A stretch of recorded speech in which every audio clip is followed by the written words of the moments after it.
Alright, so here's my tank. The blue hippo over there, he's acting really weird.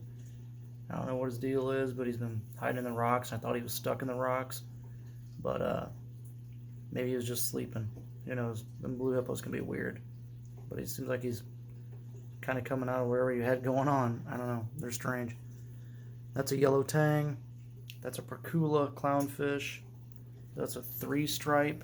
Those two are the black and white ones. Three stripes. Those are just, I think, like silver type damsels. That guy and that guy. That is a snowflake clownfish. Behind the fish there, that bubbly looking thing right there, is a red mushroom. These are my green mushrooms. Those are going really good. That coral there is a new one I started. It's a leather coral. That's my blue hippo. Like I said, he's acting really strange. I don't know what he's got going on. That is a chocolate chip starfish.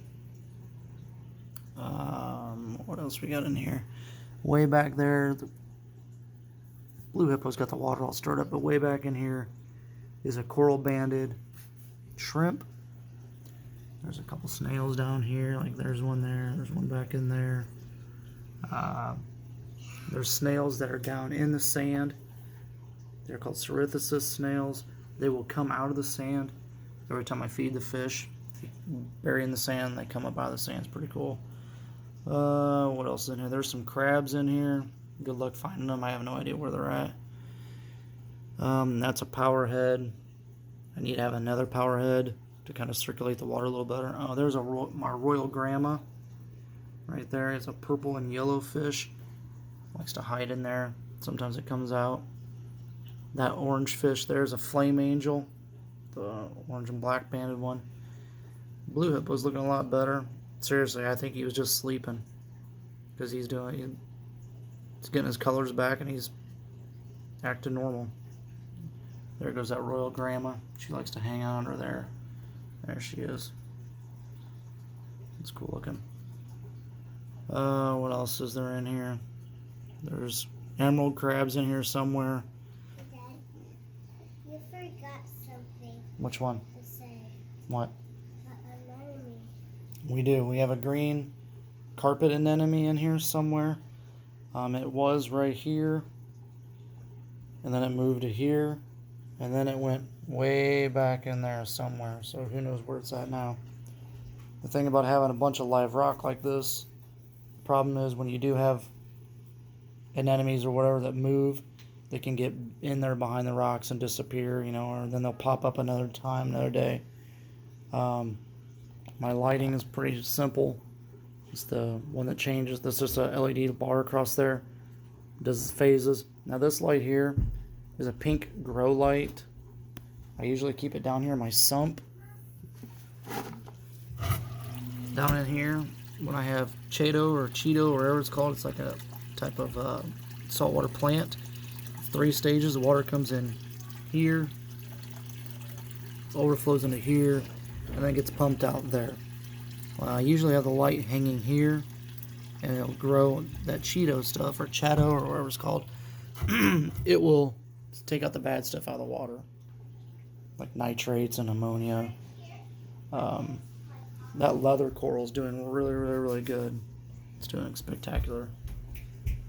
I don't know if I ever said, but that's a chocolate chip starfish there. Usually the clownfish will host to the anemone, which they did earlier, until the anemone decided to move. So whatever. These little white things back here, those are called Asteria starfish. You'll get 1 million of them in here. They'll take over your tank. They don't hurt anything at all, but it's pretty cool. I had 1 million of them in my tank in the first time, in a very long time, about a year ago, and I ended up buying a Harkland shrimp. He's black and white. He's really cool looking. Look him up. He went through the tank and ate every one of them starfish. He will actually even eat that giant chocolate chip. He'll eat that too. And he's only like that big. He's like maybe 1.5 inches, 2 inches long, but he'll eat them. The newest thing to our tank that I don't know how they even got in here, this tank again is like 6.5, 7 years old, are these little bitty like algae eater things. I have no idea what they are. I haven't looked them up. These little disc-looking things, they're kind of like snails, but they're not. There's some like way back there too. I don't know what they are, but they go around and they eat algae on the glass. One good thing is if you look really close here, those little white things, like there, and there, that's sponge. And sponges grow in your tank. They're great filter feeders. They filter the water and take care of it. What else is in here? I'm sure there's bristle worms and everything else in there. Yes, dear. You forgot one more. What is it? The clam. The clam. You're right. There is a clam in here. When I first set up the tank, I didn't realize that there was a little bitty clam. Where's it at? Right there. Right there above my finger. And it's been in there ever since we had the tank. So we got a little bit of clam going on there. So the brown stuff in the bottom, the sand, that's the algae that'll grow. Like when your tank goes to cycle, you'll get the brown stuff all over the place. You'll get hair algae, which is all fine. Just let it cycle and just kind of keep an eye on it. Let it do its thing. You put sand in your tank, get those Syrithisis snails. Those things are really cool. My daughter calls them zombie snails because they'll bury themselves in the ground, then they'll come out of the ground, and they pick up and eat all the bad stuff in the tank. This is what it looks like with my purple light on, purple pink grow light. That's what it looks like. But that really helps the corals and everything.